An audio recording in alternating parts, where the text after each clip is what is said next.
Bueno, pues vamos a empezar. ¿Tienen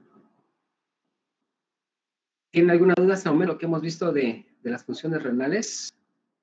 Si no es así, pues le vamos a continuar porque vamos a ver hoy lo que tiene que ver con procesos de función renal, que son muy importantes, y esto sí me gustaría, bueno, todo, pero sobre todo esto quede muy, muy claro, porque estas bases fisiológicas de la función renal les va a servir mucho para procesos patológicos y puedan ustedes entenderlos de manera más adecuada y obviamente resolverlos más adelante.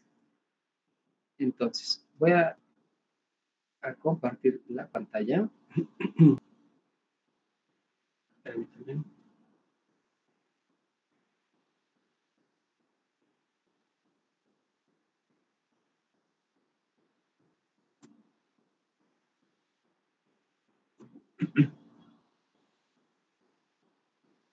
Ok, ¿pueden ver la presentación ahora? Sí, profe, ya se ve. Ok, gracias. Entonces, miren, vamos a ver lo que involucra la función renal. O sea, ya vimos de generalidades, ya vimos las funciones del riñón, pero ahora nos vamos a dirigir aquí a la nefrona, ¿no? La unidad anatómico-funcional del riñón. Entonces, vamos a analizar ahora la nefrona. Ya vimos cómo está constituida, cómo está conformada. Y entonces ahora vamos a ver en base a eso cómo funciona y el funcionamiento que tenga precisamente adecuado la nefrona, pues nos va a garantizar que en general el riñón funciona adecuadamente. Entonces, las funciones renales podemos en general, en este caso, explicarlas en 4. En filtración, como dice su nombre, glomerular, o sea, se va a llevar a cabo en el glomérulo, o sea, aquí está el glomérulo y aquí está la cápsula de Bowman. Entonces se va a llevar la filtración del glomérulo, se va a llevar una reabsorción tubular, como dice su nombre, ahorita lo vamos a ver más adelante, va a reabsorber ciertas sustancias de la luz del túbulo o del sistema tubular de la nefrona hacia la sangre. Después, también la misma sangre o el mismo tejido o el sistema circulatorio puede regresar sustancias al túbulo o al sistema tubular de la nefrona, y eso se conoce como secreción, ¿sí? Tubular, obviamente, para que al final excretemos lo que ya no necesitamos, ¿sí? Ahí ya es la formación de orina.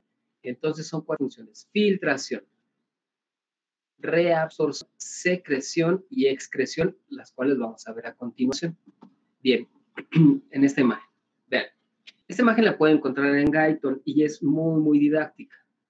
Y aquí recuerden ustedes que tenemos la arteriola aferente que está llegando, forma el glomérulo, recuérdenlo, glomérulo, y después, perdón, viene y sale la arteriola, al cual le vamos a llamar eferente, continúa, y recuerden que esta arteriola eferente sigue el camino de los o del sistema tubular del riñón, de la nefrona en este caso, ¿sí? Aquí alrededor la cápsula de Bowman, y recuerden que la cápsula de Bowman se contiene un túbulo contorneado proximal, ¿sí? Y ahí van los vasos sanguíneos recorriendo ese cable. Recuerden que esos vasos sanguíneos se llaman peritubulares. Y eso es muy importante que no lo pierdan de vista, porque precisamente ahí es donde nos va a ver algunas de las funciones que estamos hablando. Y entonces tenemos de esta manera que las sustancias que pasan o aquí se lleva a cabo filtración. Ustedes ven aquí está de alguna sustancia al túbulo contorneal proximal, y recuerden que este glomérulo tiene contacto con la de Bowman. Entonces, en este proceso de paso de estas sustancias o del plasma también, que pasan a la cápsula de Bowman y luego se continúa al túbulo contorneado proximal, se llama filtración. Ya lo vimos, especie de una coladera, de una red que va a filtrar. Entonces, ese se llama, el número 1, filtración. Una vez que es filtrada esta sustancia, de la que, bueno, vamos a ver más adelante también cuáles sustancias son las que se filtran, no todas. Una vez que pasa, algunas sustancias pueden pasar del sistema tubular, pues puede ser un túbulo proximal o un túbulo distal, o puede ser también las ramas ascendente y descendente de la de Henle, sistema tubular. ¿Sí? En cualquiera de esas partes se puede llevar a cabo. Vamos a ver más específicamente en dónde. Pero bueno, las sustancias que pasan del sistema tubular al sistema circulatorio nuevamente, al vaso sanguíneo que va recorriendo hacia el ladito el túbulo. Recuerden que hay esos vasos sanguíneos son peritubulares o de la base recta, que están a nivel del asa de Henle, del sistema de Henle. Esos vasos que van recorriendo y pasan aquí al ladito del sistema tubular, todas las sustancias que pasan del espacio tubular o del sistema tubular de nuestro riñón hacia la sangre, hacia los capilares, hacia el sistema circulatorio, se llama reabsorción. ¿Sí? Aquí tenemos reabsorción. Y las sustancias que a su vez van del sistema circulatorio nuevamente o pasan al espacio de la luz del túbulo, del sistema tubular de nuestra nefrona, se llama secreción, para que finalmente las sustancias ya no se revisan, lo hagamos o las excretemos, y esta función es la de excreción. ¿Sí? Entonces tenemos filtración, reabsorción, perdón, se cambió la diapositiva, reabsorción, ¿sí? Del espacio tubular hacia el sistema circulatorio, y del sistema circulatorio al espacio tubular, perdón, es entonces secreción. Y todo lo que vamos a mirar precisamente es la excreción urinaria. De hecho, ahí en la imagen pueden encontrar que la excreción, o sea, lo que estamos eliminando, es igual o es el resultado de la filtración, que se ve aquí el glomérulo, menos la reabsorción, o sea, lo que pasa al sistema circulatorio, más la secreción, lo que va del sistema circulatorio al sistema tubular y es eliminado. ¿De acuerdo? Pero bueno, a final de cuentas lo que ustedes deben comprender o debemos comprender es la filtración, la reabsorción, la secreción y la excreción, que los vamos a ver a continuación. Permítame tantito. Ok.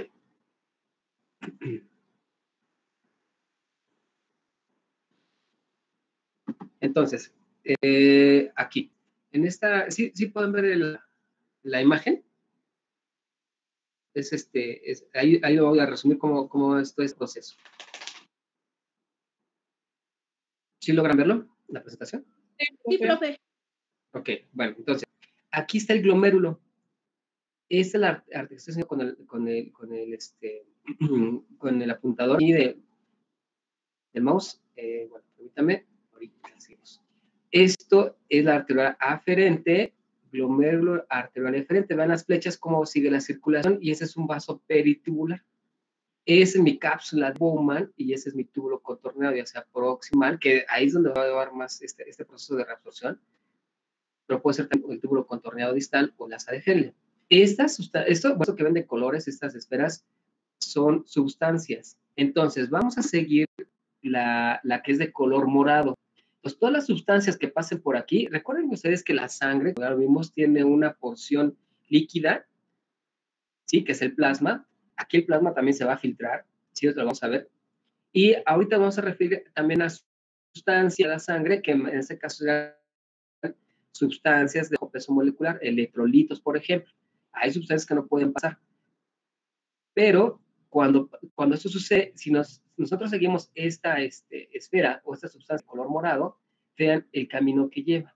Es decir, vamos a decirlo nuevamente, se está filtrando, aquí, se está filtrando, se reabsorbe y sigue por la circulación, ¿sí? Este es un camino que algunas sustancias pueden llevar a cabo. Son filtradas, se reabsorben, o sea, del túbulo, de la luz del tubo, una vez que fue filtrada, se reabsorbe para el sistema circulatorio y sigue, ¿sí? Eso le puede ser a algún tipo de sustancias, a ver cuáles son más adelante. Otra, si seguimos, por ejemplo, permítame tantito,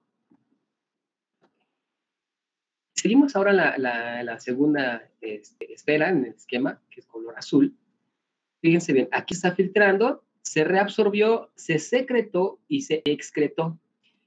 Otra vez, esa sustancia se filtra, se reabsorbe, se secreta y se excreta. Hay sustancias que pueden tener ese comportamiento de acuerdo a las necesidades del organismo, ¿sí? Entonces, se puede filtrar, ¿sí? Aquí en el glomérulo, se puede reabsorber, ¿sí? O sea, va a pasar del túbulo al sistema sanguíneo o al sistema circulatorio, del sistema circulatorio otra vez puede pasar al sistema tubular, lo vamos siguiendo, ¿sí? O sea, se secreta y luego se secreta. Hay sustancias que tienen este comportamiento que les estoy señalando. Hay algunas otras, también, por ejemplo, en la roja, la esfera roja se la hacemos.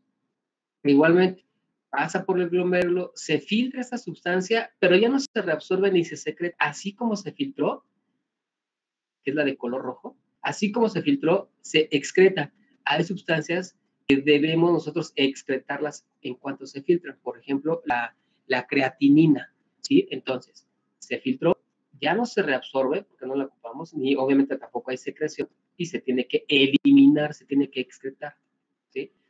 Y hay otras sustancias que, por la gris, si la seguimos, la esfera aquí de color gris, que pasa por el glomérulo, pero no se filtra, ¿de acuerdo? Sigue por el sistema circulatorio y continúa. Es decir, aunque pasa aquí a nivel del glomérulo, que es la gris, no tiene capacidad de filtración o no es necesario filtrarse.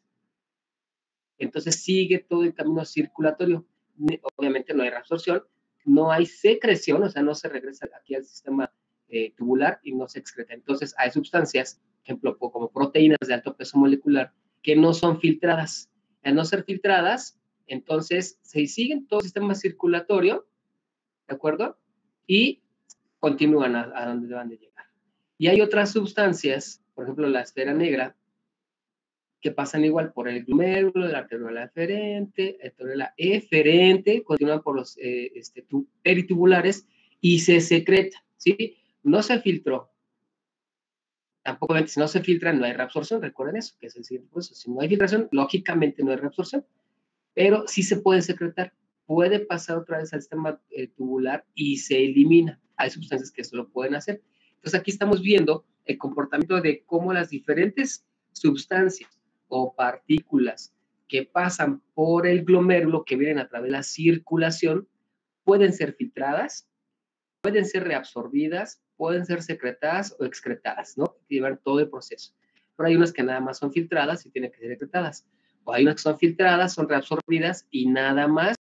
O algunas que ni son filtradas, obviamente si no se filtran, pues sí en el sistema circulatorio pueden ser secretadas para poderlas eliminar, o algunas que ninguna de estas pasa por este proceso, ¿no? Ninguno de esos, ni se filtra, ni se absorbe, ni se secreta y sigue todo el camino del sistema circulatorio, ¿de acuerdo? ¿Tienen alguna duda hasta ahorita? ¿Algún comentario con esto? No, profe.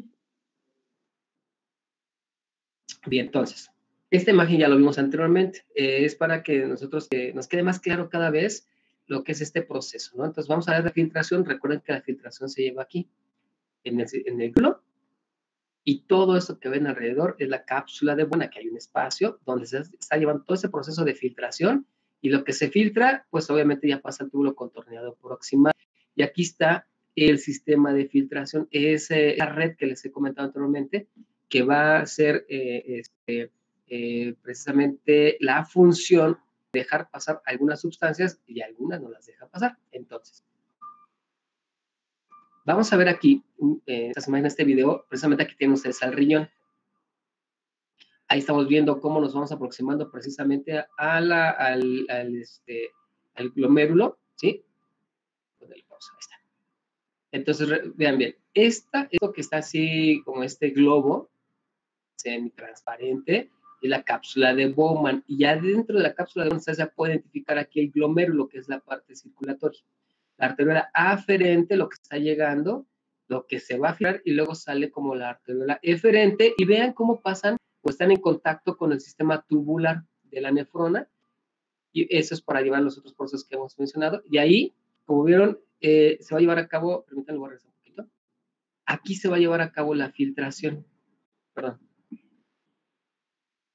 No sé si no ponemos aquí con el video, pero es un poquito difícil de controlar. Pero bueno, es para que les vaya quedando lo más claro posible. Entonces, esta es la cápsula. Aquí se va a llevar a cabo la filtración. El paso de las sustancias se filtran, quedan en la cápsula glomerular y ese es el túbulo contorneado proximal. Aquí van a viajar las sustancias. Entonces, aquí es el proceso de filtración. Si seguimos el video, van a hacer una aproximación precisamente en el contacto del vaso peritubular con la luz del túbulo, ¿sí? Con la parte tubular de la nefrona. Y ahí se lleva a cabo la reabsorción. ¿Sí? Aquí está. El túbulo renal puede ser un túbulo contorneado proximal, por ejemplo, y aquí están las sustancias que van pasando. Las sustancias que pasan por este proceso de filtro, por esta barrera, voy a regresar un poquito más todavía, en esta barrera, ¿sí? Recuerden, aquí hay células del túbulo, del túbulo, en este caso, contorneado proximal. Estas son células. Aquí, pues bueno, están representadas por una pared, pero aquí hay células que las vamos a ver. Y hay paso de sustancias de este espacio, de este lado, hacia el sistema circulatorio. Esto sería la absorción. Vean, aquí va pasando un eritrocito, aquí hay más sustancias de plasma y todo, y las sustancias que pasan de este espacio tubular al circulatorio es el proceso de reabsorción. Y entonces nosotros pues continuamos con el video, y ahí se van a ver los vasos peritubulares, ¿verdad? Ahí están viendo precisamente el espacio circulatorio o vascular en contacto con el túbulo. Puede ser un túbulo contorneado proximal, que les comento, o el distal puede ser también, o ciertas partes de la ADGL. Y ahí el paso de las sustancias que se están viendo aquí a través también de una filtración, pero bueno, ya no a nivel de glomérulos, aquí en contacto con el túbulo contorneado, de esa proximal o distal.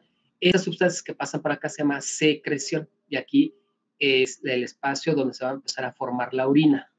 Y después de este proceso de la secreción, ya viene precisamente lo que se va a eliminar, que es la excreción, ¿sí? Vean, aquí ya están las pelvis renales, el uretero, y va a llegar hacia la vejiga para que pueda ser eliminado, y esto ya es orina, esto ya no hay vuelta de hoja, o sea, todo lo que hay ahí, o que sale ya por el uretero, que es este conducto, ya se tiene que eliminar, o sea, ya no lo vamos a regresar, ¿de acuerdo?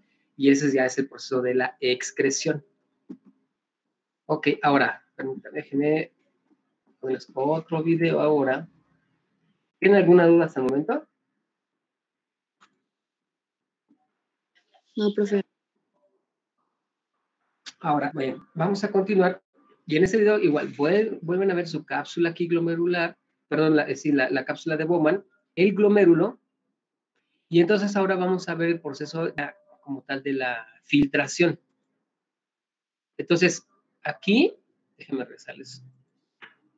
Acá es una aproximación y vamos a ver el espacio intervascular. Vean, ahí nos vamos a meter a la arteriola aferente. Está llegando la sangre, van sus elementos formes, electrolitos y todo esto, y llegamos precisamente a la cápsula glomerular. Y recuerden que yo les dije que había un espacio de las fenestras, del endotelio. Ese es el espacio endotelial.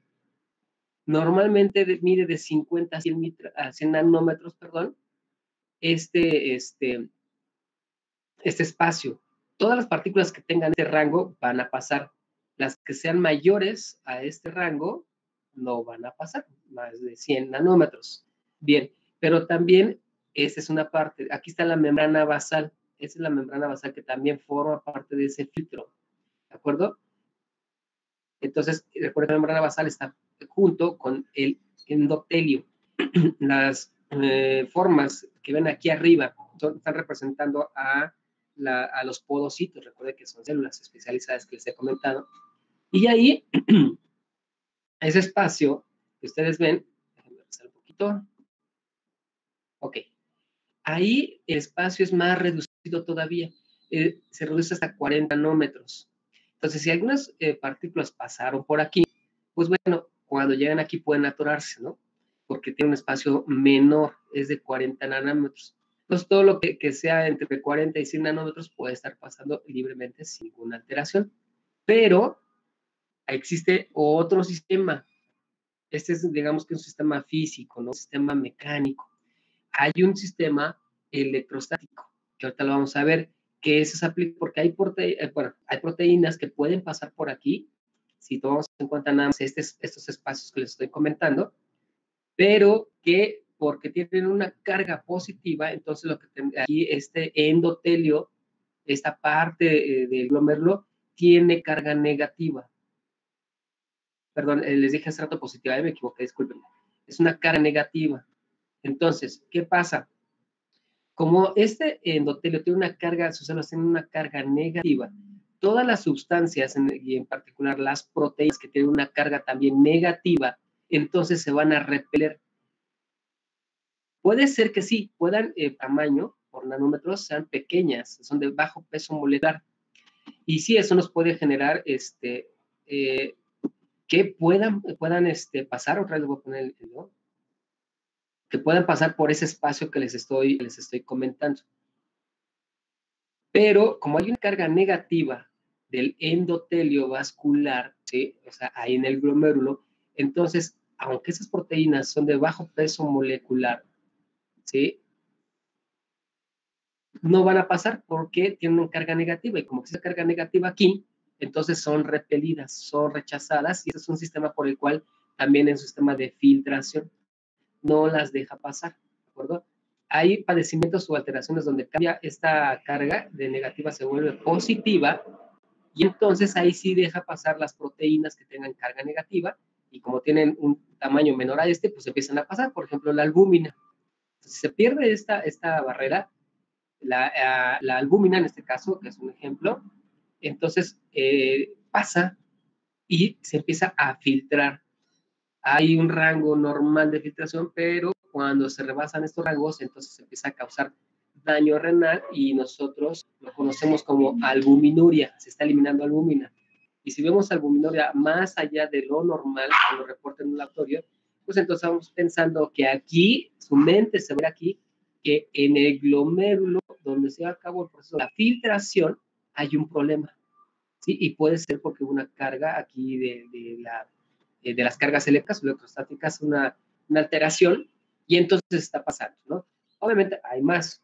Puede haber alteraciones en el endotelio, donde los espacios sean más grandes, o una alteración que provoque que las proteínas estén pasando, y lo conocemos como albuminuria, pero cuando sucede, aquí tiene que ir su mente, aquí un problema. Eso ya lo van a ver más adelante en otras asignaturas. Y entonces vean cómo están pasando las sustancias. Obviamente los eritrocitos no pasan por aquí, son muy grandes, no pasan por ese sistema de filtración. Y además recuerden que el eritrocito tiene una carga negativa, entonces tampoco puede pasar porque es repelido. Si llegan a pasar los eritrocitos y en un examen general de orina le reportan que hay eritrocitos o hay sangrado, pues bueno, también tiene que pensar que en el proceso de filtración puede haber un problema, pero obviamente también en todo el sistema colector, o sea, el sistema de túbulos, también puede haber algún problema. Recuerden que si se lesiona ahí una célula, pues te puede dar como resultado sangrado. Y si encuentran o le reportan albúmina elevada, albuminuria, pues ahí se va a ver su mente, ahí hay un problema. Y eso, pues obviamente genera alteraciones en la función renal, que ya lo hemos venido mencionando.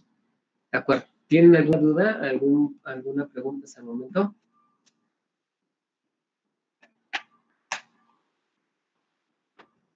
No, profe. Gracias. Entonces, vamos a seguir. Ya vimos la parte sólida de la sangre, lo que es las sustancias o los solutos que son, llevan este proceso de filtración. Ahora, también esto sucede con el plasma. Recuerden que la sangre tiene plasma y tiene la parte, ese plasma tiene solutos que los acabamos de mencionar y es más o menos el mismo proceso. Vean, aquí se llama arteriola aferente. Obviamente esto está representando a la nefrona.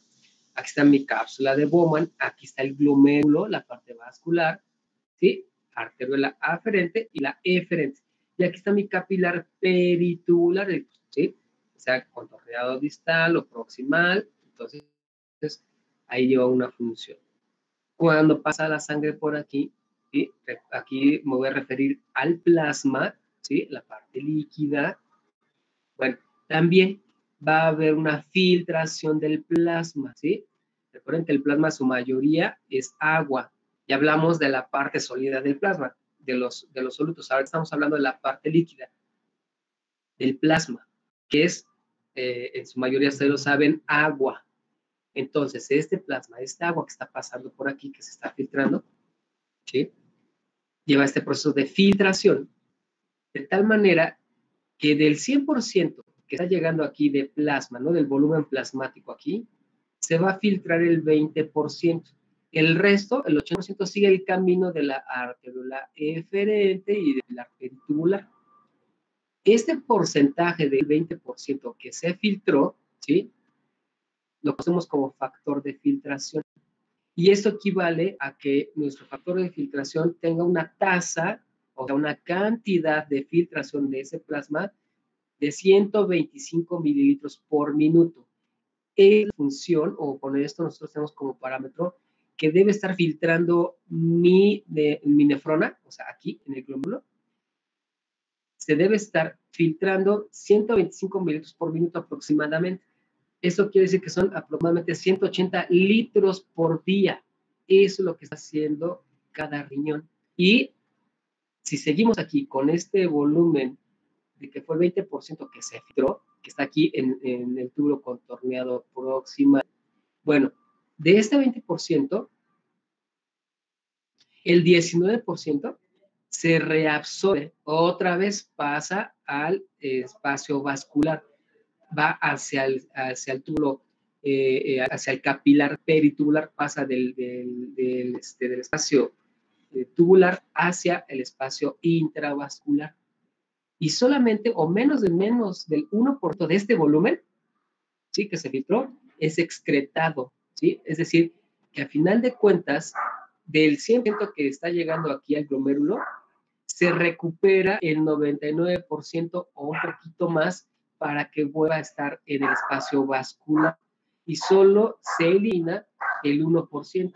O sea, el cuerpo trata de lo suficiente, con lo que tiene, trabaja para mantener una homeostasis. Y entonces la tasa de filtración glomerular es de 125 mililitros por minuto.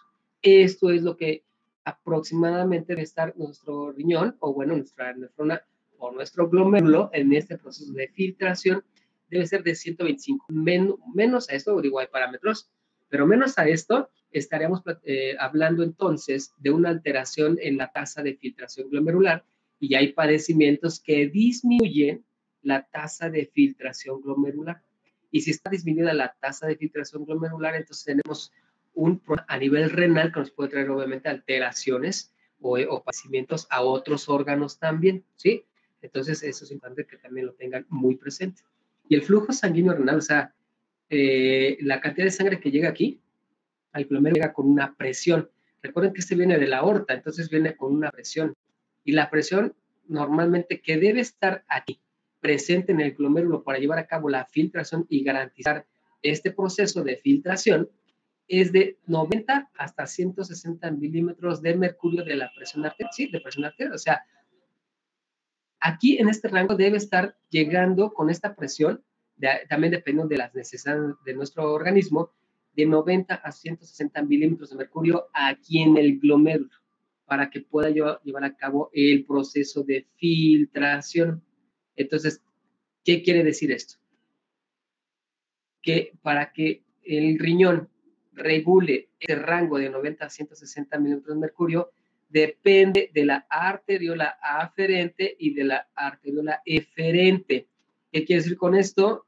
Recuerden que yo les dije que las arteriolas tienen un sistema de tejido muscular liso que es capaz de contraerse o relajarse de acuerdo a las necesidades, en este caso, que en nuestro cuerpo requiera a nivel del glomérulo para llevar a cabo.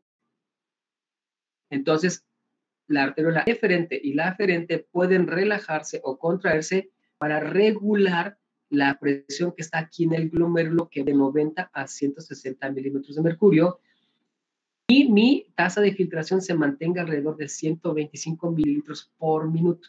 Así es como se valora también la filtración glomerular, ¿de acuerdo? Ok, este esquema es de lo que les comenté anteriormente. ¿Tienen alguna duda hasta el momento? ¿Vamos bien?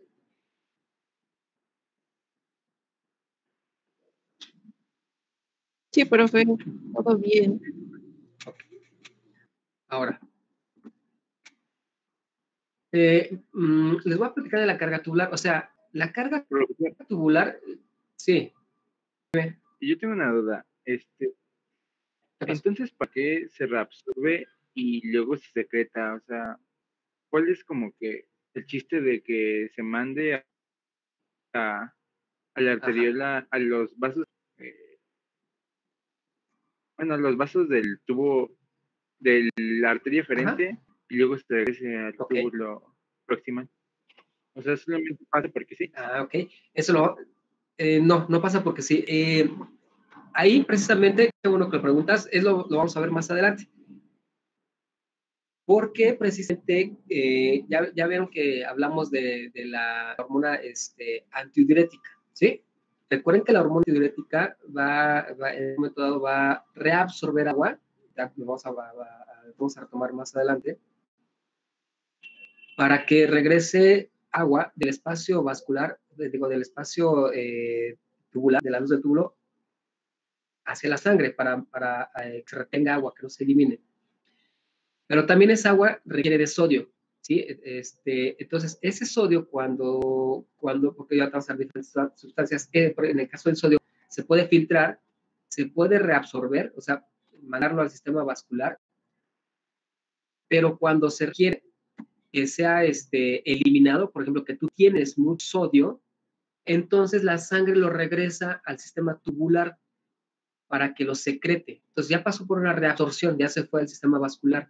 Pero si tu sistema vascular detecta que tienes mucho sodio, tienes que eliminarlo, entonces del espacio vascular lo regresa al sistema tubular de la nefrona, que esa es la secreción. Lo está secretando, lo está regresando para que lo puedas eliminar, o sea, se puede excretar y ya lo puedas orinar, ¿de acuerdo? Entonces ahí ese sería un ejemplo. También eso puede suceder, por ejemplo, cuando tienes problemas o cuando nuestro cuerpo debe mantener un pH, el pH que debe ser aproximadamente 7.4 del sanguíneo. Entonces, cuando a lo mejor tú tienes un pH bajo, es decir, se está haciendo ácida tu sangre, entonces el cuerpo o la sangre en ese momento tiene que eliminar a través del riñón ese exceso de iones hidrógeno o de hidrógeno. Y entonces los hidrógenos que están ahí en la sangre pasan al sistema tubular de tu nefrona, del riñón, a través de ese proceso de secreción para que pueda ser eliminado por la orina y entonces mantengas ese pH adecuado. ¿Sí? Esos serían más o menos los ejemplos. No sé si me debí explicar en ese aspecto. Sí, profe, gracias. ¿Sí? Ok.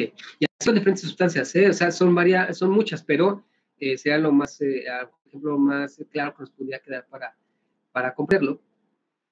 Y todas las sustancias que llegan, que se filtran o que están presentes en todo el sistema tubular del riñón, ¿sí? De la nefrona, mejor dicho, se llama carga tubular. Esa es la cantidad de solutos, una sustancia que se encuentra en el túbulo, ¿sí? Entonces voy a poner otra imagen para que nos quede más claro. Miren, aquí está otra vez nuestra nefrona. Está la cápsula de Bowman, nuestro glomérulo, y entonces, bueno, aquí aprovechando, este esquema, ustedes pueden ver, bueno, ya sabemos que la filtración es exclusiva del glomérulo que está en contacto con la cápsula de Bowman, filtración, y la reabsorción del paso de estas sustancias del túbulo hacia la sangre se puede llevar en el tubo contorneado distal, aquí lo están viendo. ¿Qué sustancias se pueden reabsorber? Vean, sodio, cloro, potasio, calcio, glucosa, ¿de acuerdo? Y urea, ¿sí? O sea, de acuerdo a las necesidades del cuerpo. Sigue el proceso, sigue el trayecto, viene aquí por el asa de Henle, que también lo vamos a ver, aquí hay otro proceso, aquí es más bien agua, la que se puede reabsorber, ¿sí? En la rama descendente, y después viene el asa como tal, rama ascendente, y aquí ven también, hay sustancias que se pueden secretar, es decir, lo que me mencionaban hace rato, no puede ver tu nombre, discúlpame, es que estaba aquí con la imagen, no puede ver, quien me hizo la pregunta, ¿quién fue? Perdón.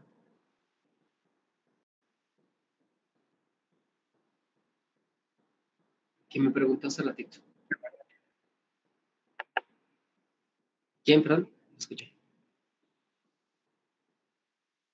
Fue Rueda. No, fue el jefe del grupo. Ya no he hecho otra vez nada. El jefe del grupo, profesor Emanuel. ¿Emma? Ok, gracias. Entonces, por ejemplo, aquí lo que nos preguntó Emanuel. Vean, la urea viene aquí en el sistema circulatorio, ¿sí? En el espacio vascular, y debe, como si aquí hay un exceso en un momento dado, pues bueno, hay que eliminarla. Y entonces la regresa a nivel del túbulo contorneado distal, ¿sí? Aquí. La está secretando para ser eliminada, pero aquí también se pueden reabsorber ciertas sustancias como el sodio, el cloro, el potasio y el calcio. O sea, de acuerdo a lo que necesita el cuerpo, lo estará haciendo el sistema tubular en relación con el espacio vascular, este tipo de funciones. Continuamos y también hay reabsorción de sodio, de cloro y de calcio en el túbulo contorneado distal, como lo había mencionado. Y todavía, fíjense, en la transición, aquí en esta parte donde se conecta el túbulo contorneado distal con el túbulo colector, todavía aquí, en esta transición, puede haber procesos de reabsorción de sodio y de cloro. Eso ahorita lo vamos a ver bastante, pero vean, en las diferentes porciones de la nefrona, pues estos procesos, pero la filtración es exclusiva del glomérulo. Punto, aquí quien está recibiendo esa filtración, pues es la cápsula de Bowman. Y,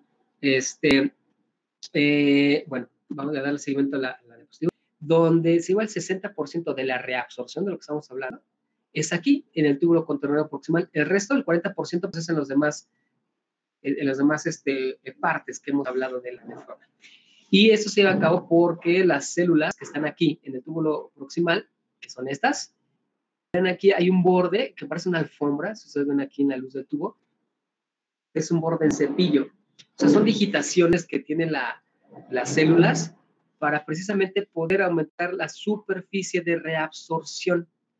¿Sí? Que aquí todas las células, todas las sustancias que están pasando por aquí en contacto con estas plasmáticas, y entonces pueden reabsorberse estas sustancias, ¿sí? Y pasan del espacio tubular hacia el espacio vascular.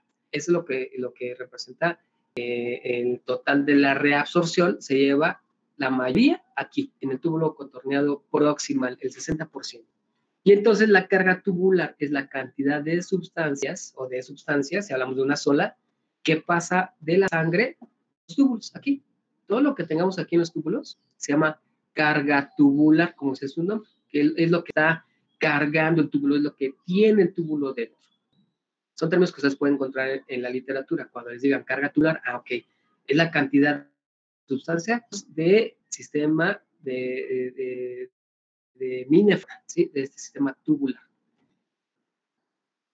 Hay un término también que es el umbral renal. ¿Qué es el umbral renal? Es la capacidad máxima de reabsorción. Es decir, aquí, hablando del túbulo contorneado proximal, bueno, y también de las demás porciones de la nefrona tubular, tiene un límite, ¿sí? O sea, si nosotros rebasamos este límite de reabsorción, bueno, entonces lo que va a pasar con el resto de esa sustancia que ya nos reabsorbió, se elimina, se excreta.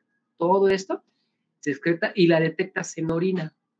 Por eso es que hay sustancias o antidoping, por ejemplo, que hace a este nivel, porque también hay un sistema de reabsorción de esa sustancia, pero si tú rebasas el nivel de reabsorción, entonces el riñón, el resto que ya no absorbió, lo elimina, pasa por todo el sistema tubular, elimina y entonces se excreta por orina. Por eso diferentes sustancias se pueden detectar en orina. O sea, el abuso de una sustancia puede detectarse por orina por el proceso. Y no solamente eso. Por ejemplo, si yo estoy hablando de problemas de diabetes, la glucosa, como vamos a ver más adelante, sí se filtra y también se reabsorbe. Pero si tú en tu sangre elevas demasiado la cantidad de glucosa, entonces vamos a rebasar la capacidad de reabsorción. Al rebasar la capacidad de reabsorción, entonces la glucosa se elimina y podemos encontrar en la orina precisamente glucosa, lo que llaman urea, y eso no debe suceder. Si encuentra glucosuria es que entonces hay un problema de glicemia, probablemente muy elevada la cantidad de glucosa en la sangre. Y el aclaramiento plasmático pues se refiere a eso, la capacidad para eliminar una sustancia del plasma, es decir, ya les dije, entonces cualquier sustancia que pase por aquí en combinación con el plasma, ¿sí? El plasma se filtra, también las sustancias que lleva el plasma se filtra, y entonces esa sustancia que se ha quitado, por decirlo así, se ha filtrado del plasma, ¿sí? El plasma que pasa por aquí, que ya pasó por la filtración y que sigue por la arteriola eferente, tiene una composición en sus solutos diferente a la que se encuentra en la arteriola aferente. Aquí lleva una composición del plasma, pasa por aquí, pero como se le quitan ciertas sustancias o se filtran ciertas sustancias, entonces su composición difiere cuando está en la arteriola eferente, porque ya se llevó a cabo este proceso que les he comentado de filtración. Y obviamente también viene el proceso de reabsorción. Entonces es diferente las características en cuanto a solutos del plasma en la arteriola aferente que en la eferente, que es la que está saliendo. Eso se llama aclaramiento plasmático, porque pues pueden encontrar términos en la literatura y entonces ya saben de qué estamos hablando, ¿de acuerdo? ¿Tienen dudas o preguntas hasta el momento?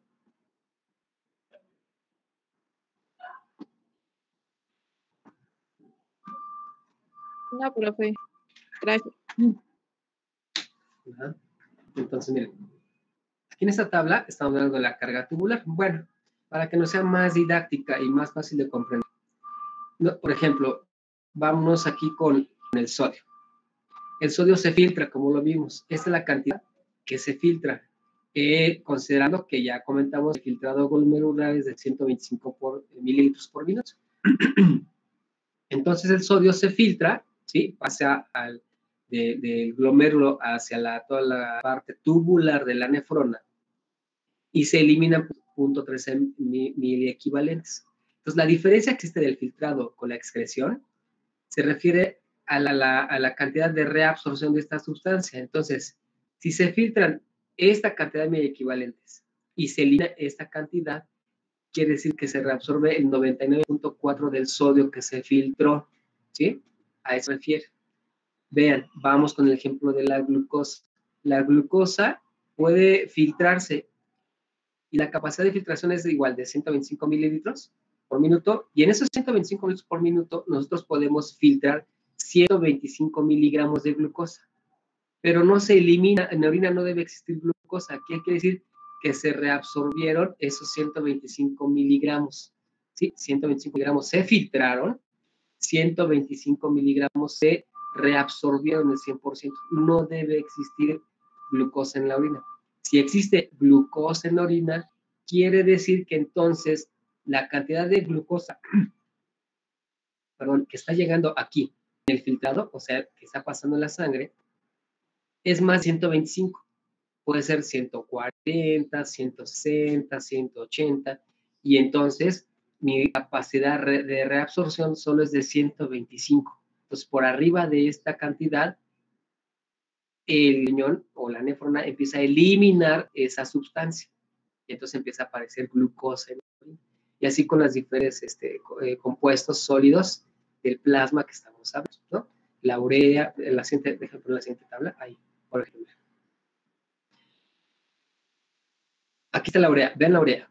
Ya vimos que la urea es un metabolito. ¿Sí? Es un proceso por el cual, a través del metabolismo de proteínas musculares, se tiene que eliminar urea, ¿no? Del proceso enzimático, de diferentes procesos, ¿no?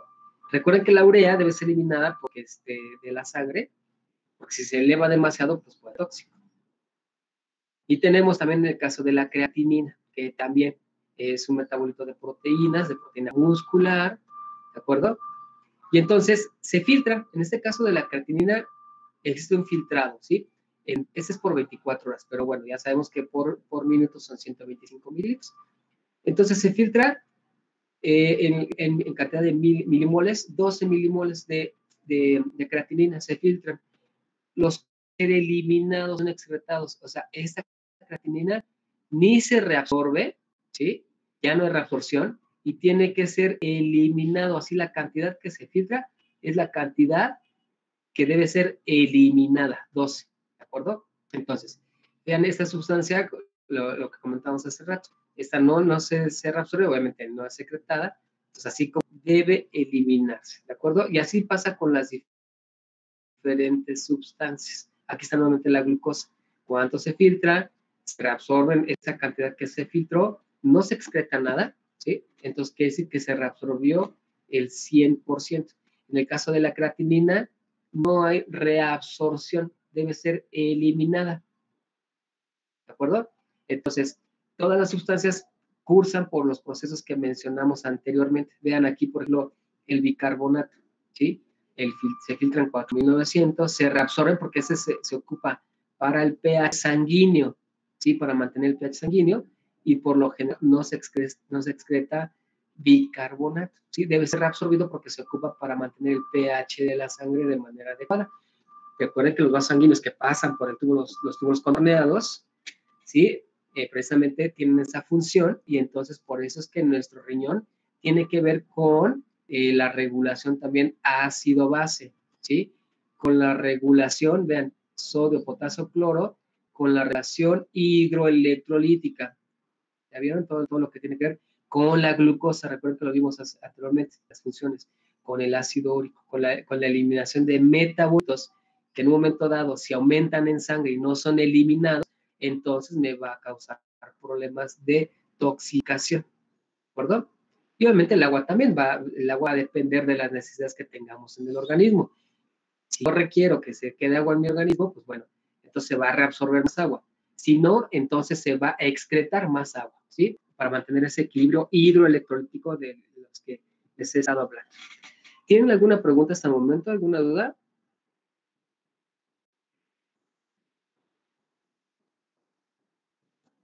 Ok, entonces, vamos con la... Gracias. Vean, aquí... Seguimos con lo que mencionamos de la reabsorción tubular, y vean en las partes, ya lo vimos en las diapositivas anteriores, de estas aquí, las porciones de la nefrona, donde hay reabsorción, túbulo contorneado proximal, que es el 60%. Rama descendente de las ADGL, rama ascendente de las ADGL, en túbulo contorneado distal, y todavía aquí en la transición, ¿sí? En el túbulo colector. Vean. ¿Sí? La filtración es exclusiva aquí del glomérulo. Y la secreción, pues bien, también puede ser aquí, a nivel túbulo contorneado proximal, en el distal y en el túbulo colector, ¿sí? Y la excreción, pues, es lo que ya se va a eliminar. O sea, ya una vez que pasa por aquí hacia la orina, ya no hay más, o sea, ya no se puede regresar, ¿de acuerdo? Eso es lo que hemos estado comentando en las diapositivas anteriores. Y en esta ustedes pueden ver, en este esquema, en esta tabla, ¿cuál es el proceso por el cual todas estas sustancias que están en la luz del túbulo, del sistema tubular de nuestra nefrona, pasan hacia bueno, aquí, de este lado, imaginemos que está el vaso sanguíneo, ¿sí? Y entonces, aquí, la mucosa del sistema tubular de la nefrona tiene esas características que son borde en cepillo, vean.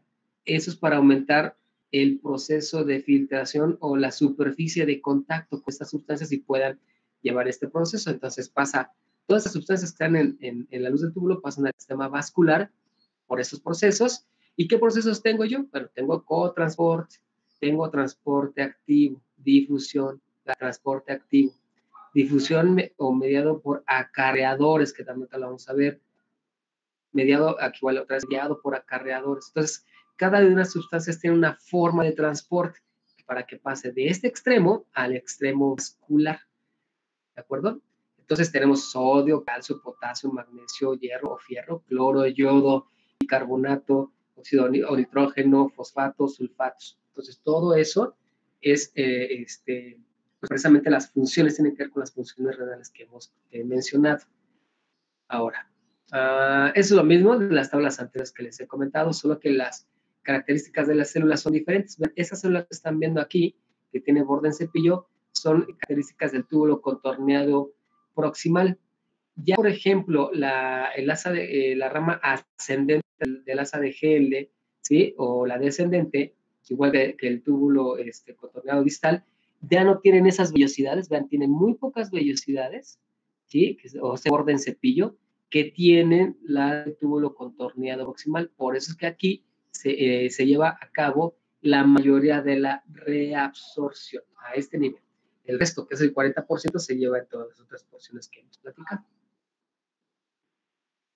Y esa es la forma igual de cómo pasan de un espacio al otro, ¿no? Pasan, por ejemplo, vía paracelular, o sea, al lado de las células, aquí está la luz tubular, aquí está la sangre, y pasan a través de esta vía paracelular o transcelular, a través de bombas, de acarreadores, ¿sí? Vean, hay diferentes maneras de hacer esto.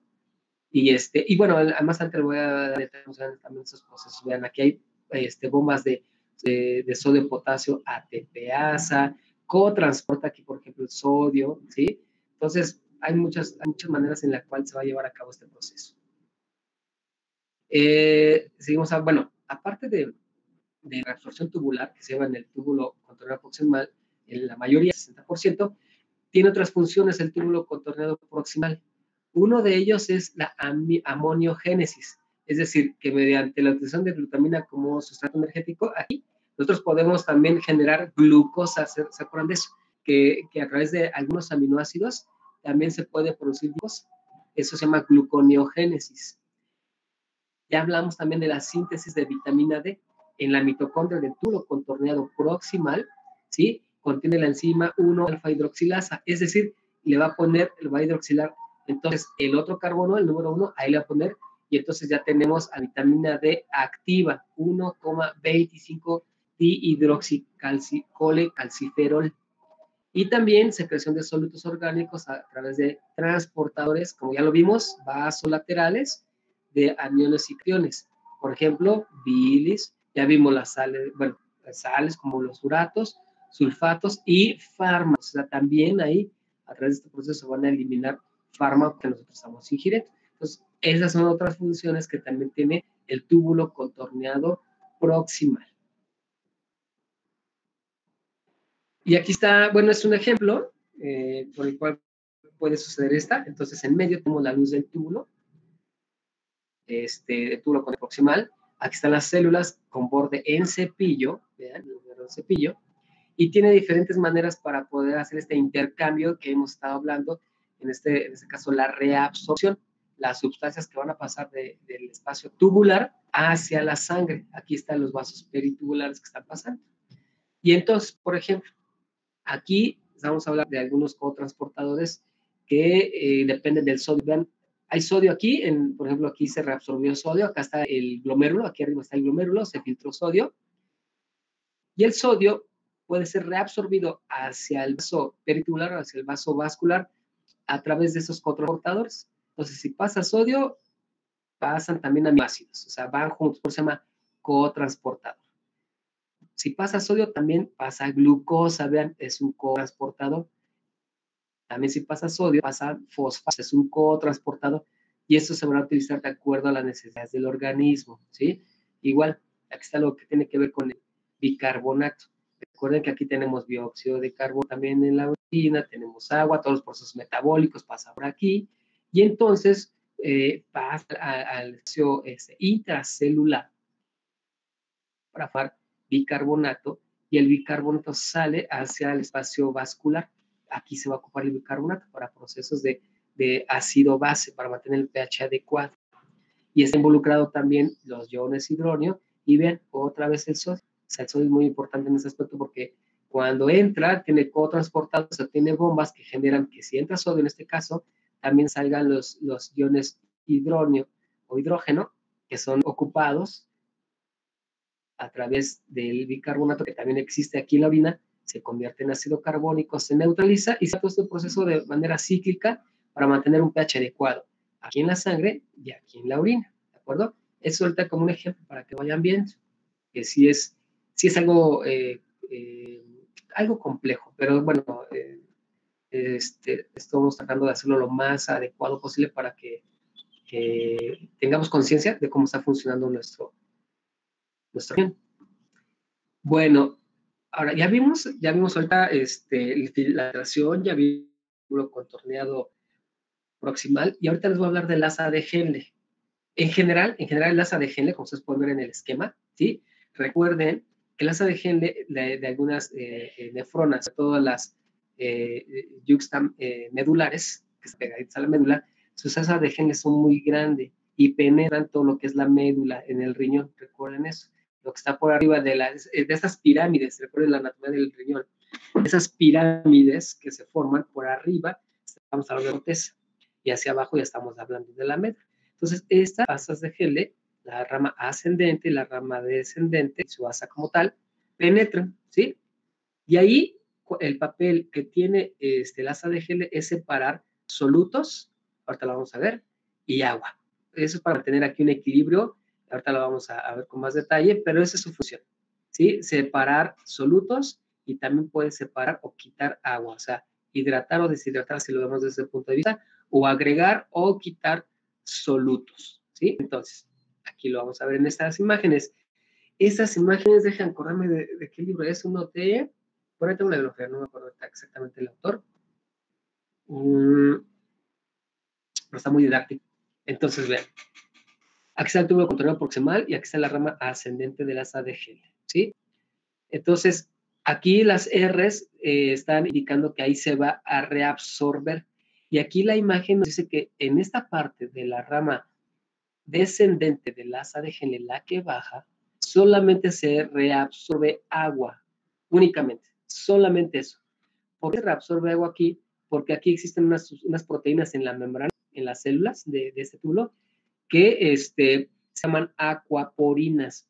O sea, son proteínas de membrana que generan vacuolas de agua y entonces van a provocar que pase agua del medio tubular, ¿sí?, hacia el medio vascular, hacia la sangre. Recuerda que aquí pasan vasos sanguíneos. Ahorita lo vamos a ver en otra diapositiva. Entonces aquí se llama por la reabsorción porque aquí hay aquaporinas, proteínas de membrana que forman vacuolas de agua. Son como canales que se generan en la membrana de la célula para poder sacar agua de la célula. En este caso sería del espacio tubular, de la luz del túbulo, hacia el espacio vascular, que aquí va pasando un vaso bueno, en este caso ya a este nivel son de la vasa recta, recuerden. Y entonces al quitar agua, este espacio, aquí en el espacio del túbulo, recuerden que hay solutos. Si yo le quito agua a esos solutos, entonces mi orina, bueno, no la orina, perdón, esta sustancia va a estar más concentrada. Si iba a 300 miliosmoles, ¿sí?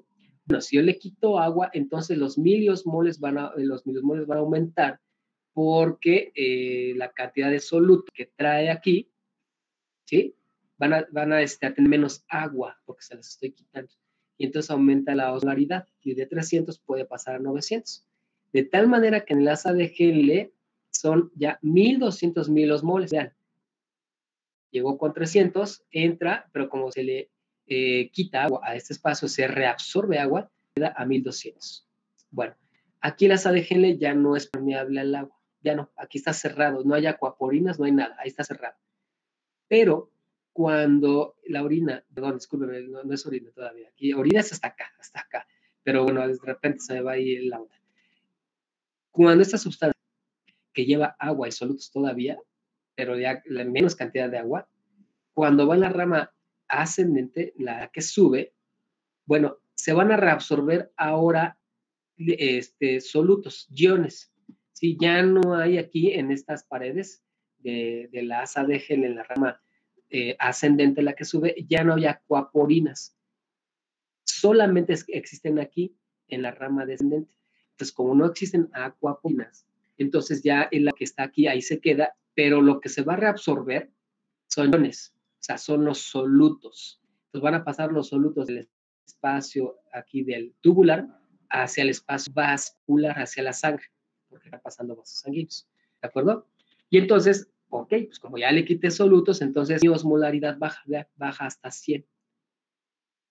Entonces ya se está equilibrando, ya es una sustancia hiperosmolar, ¿sí? O sea, por debajo de 300 con la que llegó con 300, aumentó y salió ya con 100, o sea, ya para que aquí pase el túbulo contorneado distal. Y después, pues ya de acuerdo a las necesidades que tengamos, entonces ya puede ser que se reabsorba agua, como vimos, por efecto de la hormona antidiurética, ¿sí? Aquí también hay acuaporina, recuerden eso, que la antidiurética tiene sus receptores aquí, y esas células tienen acuaporinas, que hacen que entonces se reabsorba agua del espacio tubular hacia la sangre, cuando sea necesario, a través de la estimulación de su receptor, ¿sí? De la antidiurética, y ese receptor genera que las acuaporinas, las proteínas que están aquí en la membrana celular, entonces reabsorban agua del espacio tubular hacia el espacio vascular, ¿de acuerdo? Y entonces la orina puede, ya una vez que se excreta, ahora sí ya es orina, puede variar de 50 a 1200 miliosmoles de acuerdo a las necesidades del cuerpo, ¿sí? De acuerdo a si quiero que tenga más agua en mi cuerpo, si no lo quiero, si quiero que tenga más solutos o no lo quiero, ¿de acuerdo? Esto que hemos venido platicando de acuerdo a las necesidades fisiológicas del organismo, entonces aquí el asa de Henle tiene mucho que ver para mantener ese equilibrio. Vean, aquí seguimos. Esta es la rama descendente, la que baja del asa de Henle, el asa de Henle como tal, y la rama ascendente, la que sube. Este se llama un mecanismo de contracorriente, porque si ustedes siguen las flechitas de este sistema, vean, va bajando y luego va subiendo. Vamos a suponer que aquí es de izquierda o de izquierda a derecha. Y el vaso sanguíneo, que es de la base recta, ¿sí? Que es el sistema vascular, va en sentido contrario. Vean, las flechas va de derecha a izquierda. Eso se llama flujo de contracorriente. Un sistema va hacia una dirección y el otro sistema va en dirección contraria. El flujo es en dirección contraria. Y de esta manera, entonces, nosotros podemos mantener un equilibrio. Vean, si ustedes recuerdan, como les comenté en la diapositiva anterior, en esta porción de la rama descendente se elimina agua, hay acuaporinas, ¿sí? Se le está quitando agua a la solución que viene aquí. Se le quita agua, se pasa al espacio intersticial y el espacio vascular la empieza a reabsorbe esta agua que el asa de Henle está eliminando, ¿de acuerdo? Aquí ya no hay problema, aquí, recuerden que dice que la unidad aquí ya está cerrada. Por eso que aquí es de 1200 miliosmoles. Pero después, en la rama ascendente, ya no hay acuaporinas, pero sí las células tienen la capacidad, recuerden, histológicamente dije que todavía aquí había unas células de borde en cepillo, muy poquito, ya no como en el tubo contorneado proximales, son muy leves. Aquí, pero eso me permite que entonces, como ya no hay acuaporinas, yo puedo, o bueno, esta asa de Henle en esta porción, es permeable o reabsorbe ahora solutos. Vean, todas estas sustancias que son círculos y cuadritos están representando, rombos están representando a los solutos. Sodio, por ejemplo, cloro, potasio. Y entonces se reabsorben, del espacio tubular hacia el intersticio y del intersticio pasan al espacio vascular.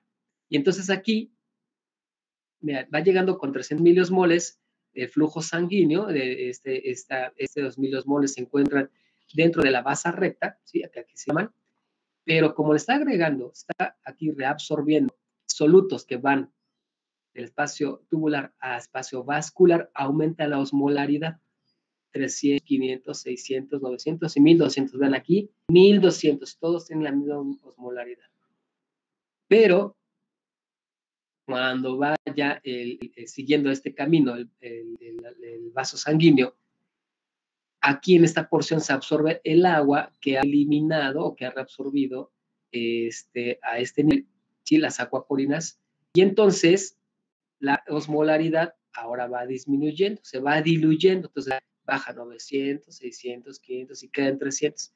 De tal manera que aquí corresponde que la misma osmolaridad en estas porciones, excepto en la que va a pasar hacia el túbulo contorneado distal, que ya va con menos solutos porque aquí ya se reabsorbieron para que pasaran al espacio vascular.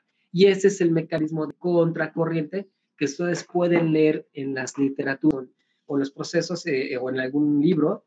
Cuando ustedes hablen del proceso de contracorriente, nos estamos refiriendo a esto que estamos hablando ahorita en el asa de gente. Y eso es para mantener un equilibrio de acuerdo a las necesidades que tenga mi organismo. ¿Perdón? ¿Tienen dudas o preguntas hasta el momento?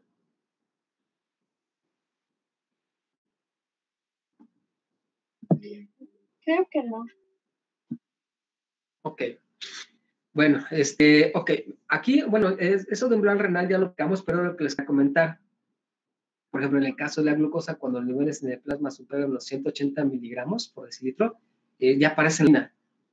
Entonces, también eso es un indicativo ustedes que algo no anda bien con los niveles de glucosa. Eso los comento porque, como esto no duele, no hay síntomas ni problemas. Si a lo mejor a mi paciente le mando un examen general de orina porque tiene infección de vías urinarias, por decir algo, y encuentro que tiene glucosuria, que no debe existir, yo debo pensar que por lo menos en su sangre hay ese nivel de glucosa circular en sus vasos sanguíneos. Entonces estamos hablando ya de hiperglicemias y esto nos puede dar alteraciones, no solamente en el riñón, sino también a otros órganos, ¿sí? Esto es lo que les contaba de la albúmina, ¿sí? Que no, tiene un peso, bueno, tiene un peso de 6 nanómetros o un tamaño de 6 nanómetros, sí puede pasar por el filtrado, pero las cargas electrostáticas, las cargas negativas no lo permiten. Entonces, ese es un mecanismo por el cual no se elimina, o bueno, hay parámetros para que sí se puede eliminar albúmina, pero no deben ser rebasados, porque si son rebasados, entonces hay albuminuria, y eso tiene que ver con las cargas negativas del, que existe en el glomérulo, como les comenté anteriormente. ¿Preguntas o dudas hasta el momento? Porque vamos a pasar ahora a la regulación de la función renal. O sea, ya vimos lo que es la filtración, ya vimos lo que es la secreción. Bueno, primero filtración, la reabsorción, la secreción y la excreción. ¿Hasta ahí tienen algún problema? No, todo bien, profesor. No, Ahora, muy bien, gracias. Fíjense bien, ahora vamos a ver, ya les platiqué esto de la regulación de la función renal.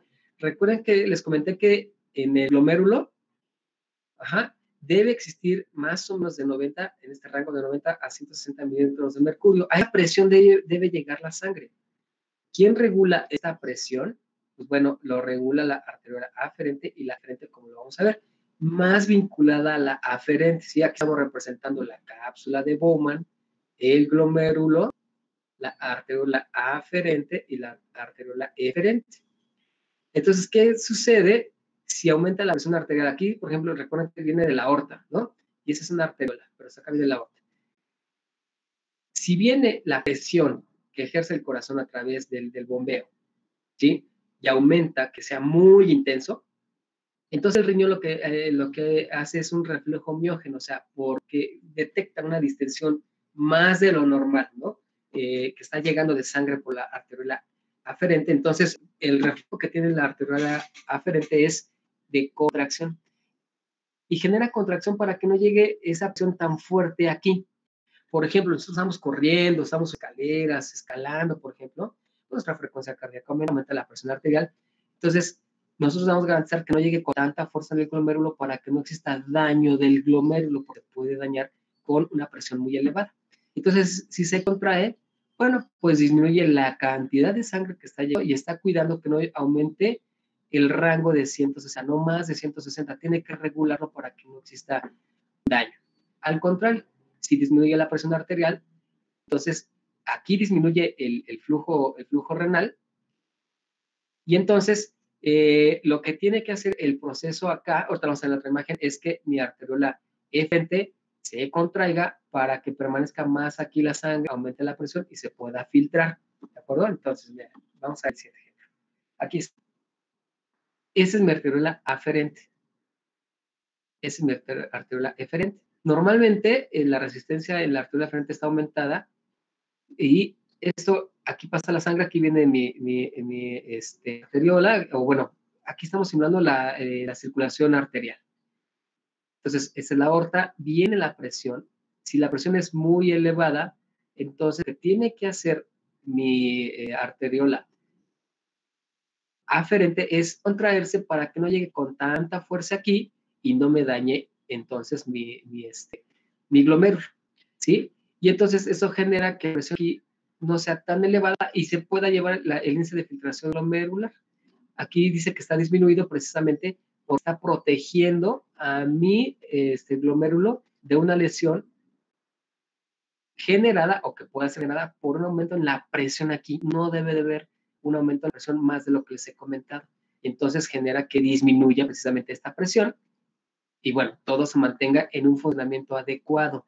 Esto, para los que un poquito más claro, puede suceder en personas que tengan o padezcan hipertensión arterial, donde está llegando con mucha fuerza aquí la sangre y entonces, pues lo que tiene que hacer mi arteriola aferente es contraerse para proteger y que no aumente en mayor cantidad de lo normal la presión sanguínea y me dañe. Y eso obviamente secundariamente lo que va a generar es que se lleve a cabo la filtración glomerular adecuada, que ustedes ya saben cuál es. Ahora, si por alguna razón aquí mi flujo sanguíneo renal, que es FS es flujo sanguíneo renal. Si este flujo sanguíneo renal por cualquier situación empieza a disminuir, o sea, al contrario, que le falte presión, que no esté llegando sangre adecuadamente, vamos a suponer como una hemorragia abundante, estás perdiendo sangre. Entonces no está llegando la sangre aquí adecuadamente, ni en cantidad, ni en la presión adecuada para llevar a cabo la filtración. Entonces debemos garantizar ese proceso. ¿Qué es lo que va a suceder? Entonces lo que va a actuar aquí es mi arteriola eferente, se va a contraer y al momento de contraerse, vean, llega bien, se llena mi glomérulo, pero entonces se empieza a ver, para entendernos, un estancamiento de la sangre, va a abandonar el glomérulo en menor velocidad, se va a tardar y al tardarse, entonces simula como si fuera un encharcamiento, ¿sí? Y si se encharca aquí la sangre, aumenta mi presión adentro del glomérulo y entonces garantizo que la tasa de filtración aumente porque está disminuido. Entonces aumenta y entra en un equilibrio, entra dentro de los valores normales porque mi arteriola eferente se contrajo y al contraerse disminuye aquí el flujo, ya no sale tanta sangre, se queda un poco estancada, ¿de acuerdo? Y esto garantiza mi filtrado glomerular porque por alguna razón está llegando poca sangre a mi riñón. Y entonces así está mi riñón funcionando.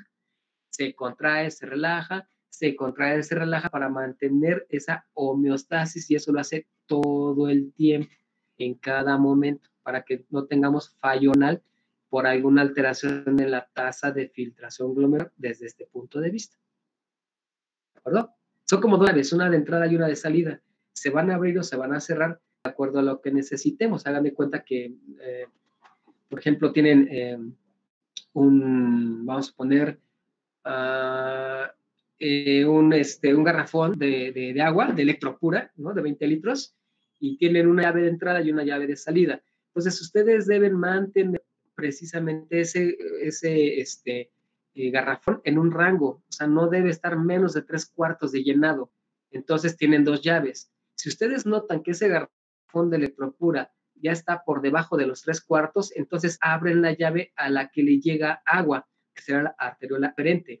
Entonces abren esa llave, se llena precisamente el garrafón, entonces ya que está lleno, pues obviamente tienen que cerrar esa llave para que no llegue más agua y tienen que abrir la otra, la llave de salida, para que vuelva a bajar esa cantidad de agua en el garrafón.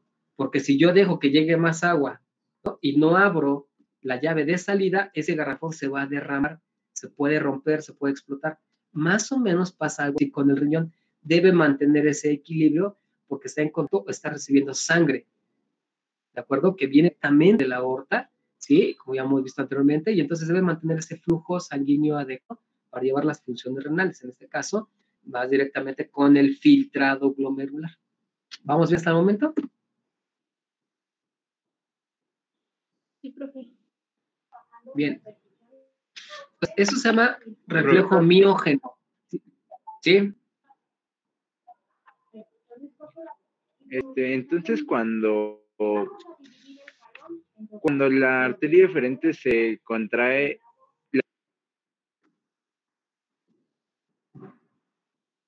Ya no te escuché, Manuel. que cuando la arteria aferente cuando la arteria eferente se contrae, la arteria aferente se relaja. Puede estar relajada, ¿sí? O sea, tienen que estar coordinadas, ¿sí? Yo me relajo, pero tú te contraes. O puede ser que en un momento de las dos pueda estar con cierto grado de contracción, dependiendo de las necesidades que tenga tu riñón o tengamos en ese momento. O sea, sí pueden coordinarse, una se relaja y una se contrae en el ejemplo que les puse ahorita, sí. Así debería ser. Pero sí puede haber momentos en que exista cierta contracción de una y cierta contracción de la otra para mantener ese proceso. O en un momento dado se puede relajar una y la otra puede estar contraída ligeramente. Es decir, eso es gradual, dependiendo de las necesidades. A lo mejor si, por ejemplo, tienes una hemorragia, pues bueno, ya les comenté del ejemplo, pues ahí sería como más evidente que la arteriola eferente, o sea, la que sale, tiene que estar contraída, ¿no?, para que se mantenga ahí esa presión del glomérulo. Y cuando está llegando con mucha presión la sangre, entonces se tiene que cerrar también ahí la aferente para proteger y que no llegue tan fuerte ni de golpe esa presión al glomérulo y lo pueda lesionar. Entonces, por diferentes circunstancias, tiene que estar en esa coordinación de contracción y relajación entre las dos, ¿no? Entre, como os platicaba en el ejemplo, de abrir tu llave o cerrarla, de acuerdo a cómo vayas ocupando el agua que está en tu garrafón, ¿no? Por dar un ejemplo a lo mejor muy grotesco, pero bueno, nos va quedando claro que esas son las funciones que lleva por el reflejo miógeno, o sea, por la contracción de la musculatura lisa de nuestros vasos sanguíneos, tanto de la arteriola aferente como de la arteriola eferente.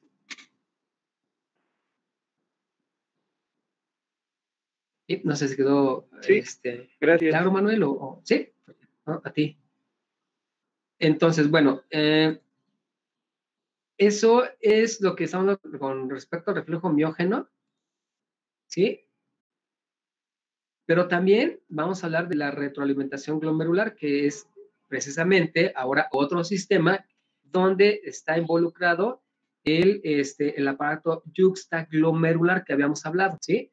Entonces, bueno, aquí está. Y tiene que ver con el sistema de renina-angiotensina-aldosterona. Aquí básicamente, ahora nos vamos a ir aquí, ahorita, a este nivel. Ubíquense aquí, recuerden, mácula densa, que es el túbulo contorneado distal, que está en contacto con células a nivel de la arteriola aferente, ¿sí?, la sangre que está llegando, y la eferente, de la sangre que está saliendo. Y recuerden que este sistema, bueno, aquí en el contorneado distal, pues lleva líquido, y el sistema arterial, pues lleva sangre arterial, ¿sí?, lleva sangre.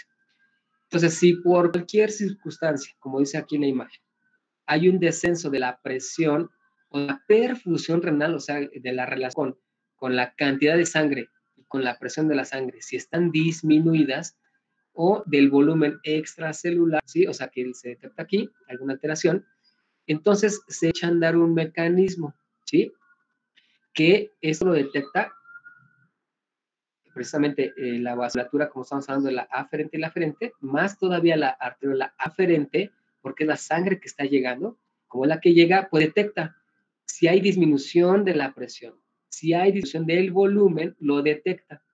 Y al detectarlo, entonces aquí están las células yuxtaglomerulares, ¿se acuerdan? Les dije que las células yuxtaglomerulares están al lado del glomérulo.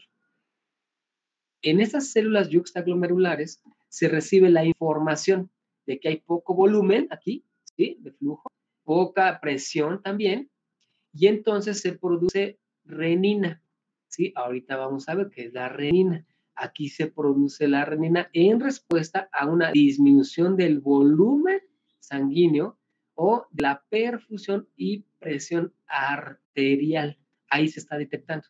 Si esto sucede, entonces la renina, que está aquí, ya la vimos, lo voy a rezar, que se produce en las células yuxtaglomerulares por esta señalización, porque le están mandando el aviso de que nos falta presión y volumen, entonces esta renina, que es una enzima, va a actuar sobre su sustrato, ¿sí? El sustrato de la renina es ese angiotensinógeno. El angiotensinógeno es una proteína de 453 aminoácidos que se produce o se sintetiza en el hígado, ¿sí? Entonces, otra razón por lo cual debemos cuidar mucho nuestro hígado. Entonces, se produce angiotensinógeno. Este angiotensinógeno es escindido, es decir, es roto, se rompe, pum, lo rompe, lo hace más corto la renina, que es la enzima producida en el riñón, en las células yuxtaglomerulares. Y entonces, al escindirlo, al romperlo, se hace una cadena corta, vean, 10 aminoácidos. Esta cadena corta de aminoácidos se llama angiotensina 1. Viene del angiotensinógeno, que es una cadena larga de aminoácidos y que la renina cortó, escindió. Esta angiotensin 1, cuando pasa por los vasos sanguíneos, ¿sí? Y cuando pasa aquí, en el pulmón, también en los capilares, aquí, es convertida a angiotensina 2. Entonces, de angiotensina 1 se convierte o se escinde, se rompen esos enlaces, se hace más corta. Vean, la cadena de angiotensina 2 es de 8 aminoácidos y la angiotensina 1 es de 10, es un poquito más larga. Y entonces se rompen esos enlaces, se hace más corta y entonces se llama angiotensina 2. ¿Quién hace este corte? ¿Qué enzima corta a la angiotensina 1 para convertirla en angiotensina 2? La enzima convertidora de angiotensina, ¿no? Su nombre lo dice. Enzima convertidora de angiotensina 1 a angiotensina 2. La hace más corta.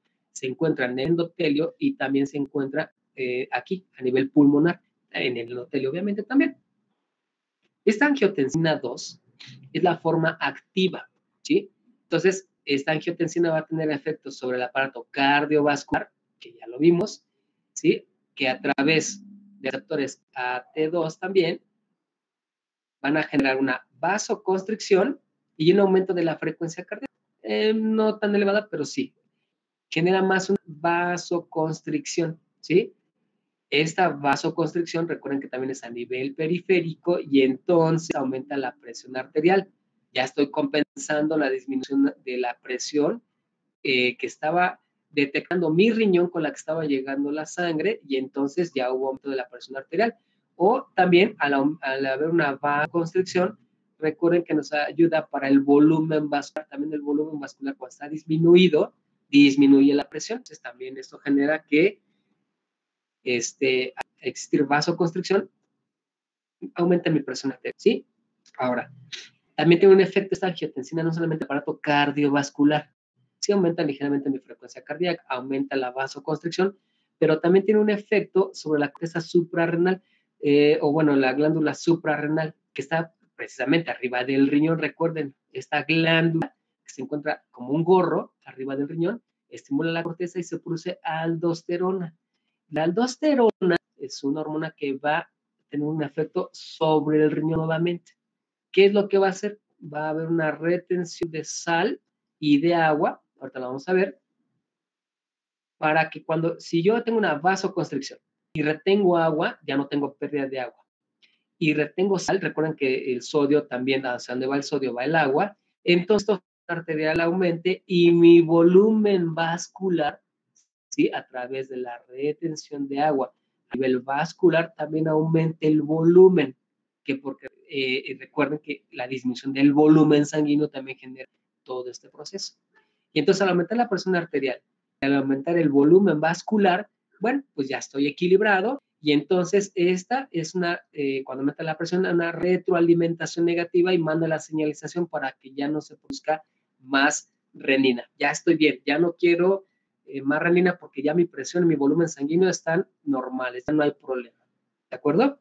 Y entonces ese es el proceso o el sistema de renina, angiotensina, aldosterona. ¿Sí? Que junto con la hormona antidiurética, que ya lo vimos, que se llama también vasopresina, van a generar la recuperación de agua a nivel vascular, intravascular. Y aquí les puse estas flechitas, porque cuando hay problemas de hipertensión arterial, ¿sí? Aquí cuando ese sistema está funcionando de una manera continua y nos empieza a provocar problemas de aumento de la presión de manera sostenida, aquí hay diferentes medicamentos inhibidores de la enzima convertidora de angiotensina, ¿sí? Famoso captopril. Aquí funciona el captopril, la enzima convertidora de angiotensina, la inhibe y ya no existe entonces una activación de angiotensina 1, a angiotensina 2. No se lleva a cabo el corte de estos aminoácidos, ¿sí? Se inhibe a través de los inhibidores de la enzima convertidora de angiotensina. Y hay otros medicamentos antagonistas de los receptores de angiotensina. Aquí, receptores, ¿sí? Inhiben este receptor AT2, vean. El receptor AT2 es para la angiotensina 2 en los vasos sanguíneos. Bueno, hay medicamentos que son antagonistas, bloquean este receptor, ¿sí? Entonces, que son para, ¿cómo dice? ARA, ¿sí? O sea, son receptores para angiotensina, bloquean este receptor AT2 y entonces la angiotensina ya no tiene dónde actuar y entonces ya no se genera vasoconstricción, ¿sí? Esos son los que conocen como ay, se me fue el nombre de esos medicamentos. Ahorita me acuerdo. Pero bueno, esas son las dos maneras en las que nosotros podemos actuar, o bueno, si les hago conocimiento, porque es muy común y van a tener contacto con esos tipos de medicamentos que actúan a este nivel, conociendo la ruta metabólica del sistema renina-angiotensina-aldosterona, que nos ayuda, en este caso, a que pacientes que tengan problemas con ese sistema que aumenten la presión, algunos medicamentos trabajan a este nivel. ¿De acuerdo? ¿Tienen alguna duda, alguna pregunta hasta el momento? No, profe. Momento no, profe. Muy bien. Profe, ¿Sí? ¿el metoprolol es un inhibidor? No, el metoprolol es otra manera de actuar que son inhibidores de la bomba de potasio. O sea, no, perdón, con estas horas ya mis neuronas, no, de calcio. Sí, son no permiten que el calcio entre al músculo. Recuerden que el calcio ya lo vimos, ¿no? ¿Para qué sirve el calcio? El calcio nos sirve para déjenme ya detenerlo aquí porque ya me cansé. Entonces, recuerden que el calcio es importante para la contracción muscular. El metoprolol tiene un efecto para que el calcio no entre a la célula muscular y entonces, en este caso es musculaturalizar, evita que exista contracción y entonces ya no hay una vasoconstricción, ¿sí? Del músculo. Igual tiene efectos sobre frecuencia cardíaca, entonces disminuye también la frecuencia cardíaca, el metoprolol. Cilapril, captopril, todos estos son inhibidores de la enzima convertidora de angiotensina. Y los otros que estoy tratando de acordarme, recuerdo ahorita, de los nombres comerciales, ahorita me acuerdo. Es que soy homeópata, entonces, nada, a ver, díganme nombres de antihipertensivos, nombres comerciales. ¿Podría ser la clortalidona? La clortalidona es un diurético. O sea, ahí ya vieron el sistema renina-angiotensina, aldosterona. La aldosterona también tiene que ver con la micción. Entonces, la aldosterona lo que hace es que a través inhibe la aldosterona, que no tenga efecto, y entonces empiezas a eliminar líquidos. Es un diurético. Empiezas a perder líquidos. Hace que tu nefrona aumente el sistema de excreción y empiezas a eliminar líquidos. Y al eliminar líquidos, disminuye el volumen sanguíneo. Y si disminuye tu volumen sanguíneo, esto te genera disminución de la presión arterial, ¿sí? Hay combinaciones de medicamentos, por ejemplo, enzima de los inhibidores de la enzima de la ECA y diuréticos, o sea, vienen combinados. Entonces, por un lado, evita que se forme la angiotensina 2 y estás orinando, que disminuye el volumen sanguíneo y disminuye tu presión, ¿sí? También la espironolactona, por ejemplo, hace eso. Ay, ¿qué otro nombre? A ver, recuérdenme un comercial nombre con sal. Ya, losartán. Por ejemplo, losartán. Sí, ¿me pusiste tu cuaderno? No, es que ya no vi, Carolina. O no era para mí. Es que ya no vi. Creo que no sirve cámara y también le puso en el chat. Y la losartán. Ok, perfecto. Sí, perdón, disculpe, no. Exacto, losartán.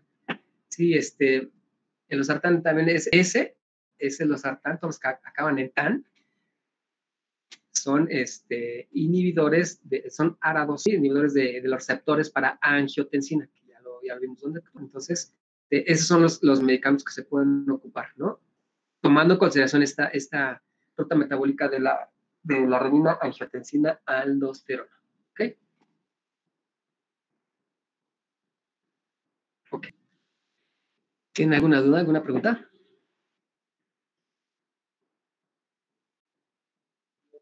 No, profe. No, profe. Bueno, pues hasta aquí lo vamos a dejar porque la verdad ya me cansé, me aventé casi, creo que será como hora y media, hora y cuarto así de tendido, hablando con ustedes. Entonces ya me cansé. Entonces mañana continuamos. Ahorita, pues bueno, echen una repasadita esto del sistema renina, angiotensina, aldosterona, todo lo que ya platicamos. Mañana ve cómo actúa la aldosterona, que es la última parte que nos queda ahorita del sistema renina. Ya vimos la angiotensina, ya lo vimos, ahora nos falta cómo actúa aldosterona y a qué nivel actúa, para que ya quede todo este proceso explicado. Y después de ahí vamos a ver, a ver, déjenme acuerdo que vamos a ver. Bueno, vamos a ver también la eritropoyetina, que ya lo hemos platicado. Vamos a ver el equilibrio ácido-base. Y después lo que tiene que ver con el aparato excretor, allá la formación de orina. Creo que eso sería todo lo que tenemos que ver con renal. Nada más. Digo, hay mucho más, pero pues, obviamente hay especialidad en eso. Pero fisiológicamente hablando es lo que más estoy haciendo énfasis para que les quede claro, porque esto les va a ayudar mucho para sus siguientes asignaturas y obviamente como médicos para el tratamiento de diferentes procesos, se les pueda faltar y no lleguen tan en blanco o que les hablen de alguna patología y no saben ni por dónde les llega ahí el trancazo, ¿no? ¿Sale? Sí, profe, gracias. Sí, profe. Muy bien, no, nada. Entonces, bueno, muchachos, pues, si no han comido, pues a comer, disfruten su comidita. Y pues nos vemos mañana. Mañana nos vemos a la 1 de la tarde. Hasta luego, profe. Gracias. Mañana, profe, nos vemos. Cuídense. Hasta nos mañana, vemos profe. Bye. mañana.